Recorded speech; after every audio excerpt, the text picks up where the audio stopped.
Hey guys, Marcel here. Welcome back to my channel. If you are new to my channel, welcome. So in this video ay tuturo ko po sa inyo kung paano gumawa ng isang custom URL ng ating YouTube channel. But before that, if you are new here, make sure to hit the subscribe button and hit the notification bell so you will be updated with our uploads. Alright, so what is URL? So URL means Uniform Resource Locator. Basically, ito yung text na tinatype natin sa isang web browser para puntahan yung isang website. So, simply put, ito yung link na sinishare natin sa ating audience. Okay, so for example, this is my channel URL. Ito po yung aking URL, youtube.com/channel/blah blah blah. Okay, mapapansin niyo po, it's very long and it's obviously, I think it's hard to remember. It's hard for you to memorize. So, with that said, ano ba yung reasons kung bakit kailangan natin is-customize yung ating URL? So, number one is, as I have said, for it to be easier for us to remember. Because imagine having to remember the series of characters in there. Kunwari, tatanungin ka, ano ba yung link ng channel mo? So, pag shorten na siya, it's easier for you to give it away. And another thing is, it would look professional and it would look more presentable. So, okay. But before we do that, we have to bear in mind that there are requirements before you are eligible to customize your URL. So, ano po ba yung mga requirements before we can customize our URL or before we can create a custom URL? Okay, so number one is you need to have 100 subscribers or more. Second is your channel must be at least 30 days old. Okay, so how will you know if you are more than 30 days old already? So punta lang po tayo dito sa YouTube Studio natin. Your channel.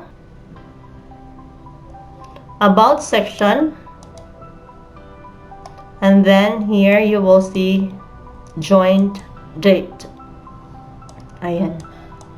Okay, number 3 requirement is you need to have a profile picture or a channel icon. So ano ba yung profile picture or channel icon? Ito yung nakikita natin sa upper right hand corner, this one.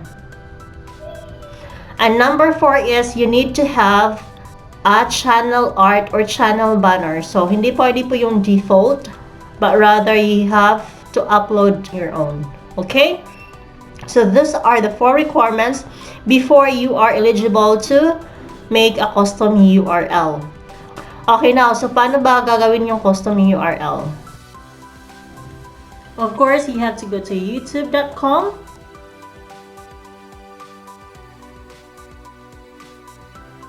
And then we log in or sign in to our YouTube account. So once logged in, we just click on our channel icon and click on YouTube Studio.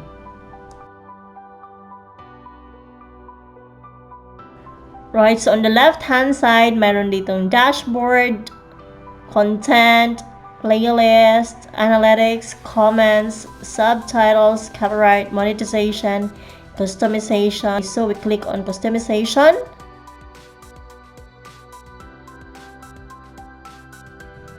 And over here there's layout, branding, basic info. So we click on basic info. And over here it says channel URL. And it says this is the standard web address for your channel. It includes your unique channel ID, which is the numbers and letters at the end of the URL. And then this is my channel URL, https:// blah blah.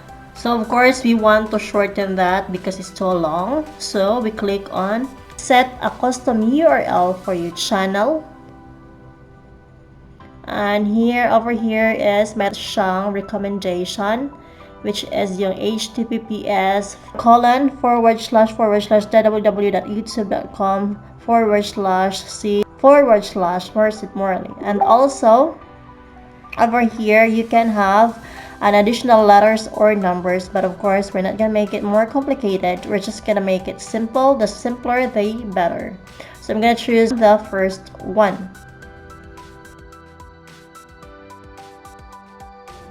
And then you click on publish. Then it says here, once a custom URL has been set, it can't be changed or transferred to a different channel. Your custom URL is ready to be set to, ito, i-highlight ko lang.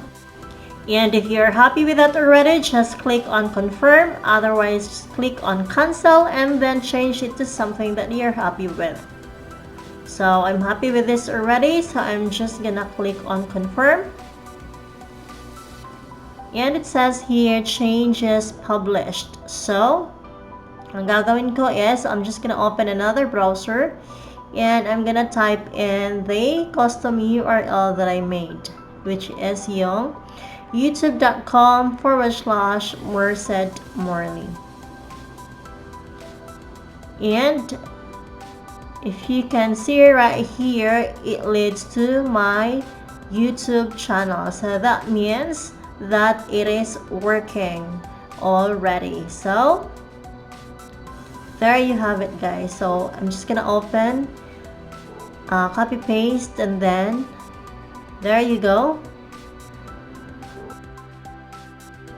Alright guys, another point to consider also is that kailangan lang po before you make the custom URL, you have to make sure that your account is a brand account rather than a personal account, kasi once you switch from a personal account, a brand account, then you will lose your custom URL. But then it's okay lang naman, you can make it again, so I guess it's okay, but then it's up to you. Okay, I hope you learned something from this video. If you do, please click the like button below, subscribe to my channel if you haven't yet, and I thank you so much for watching. See you next time. Bye!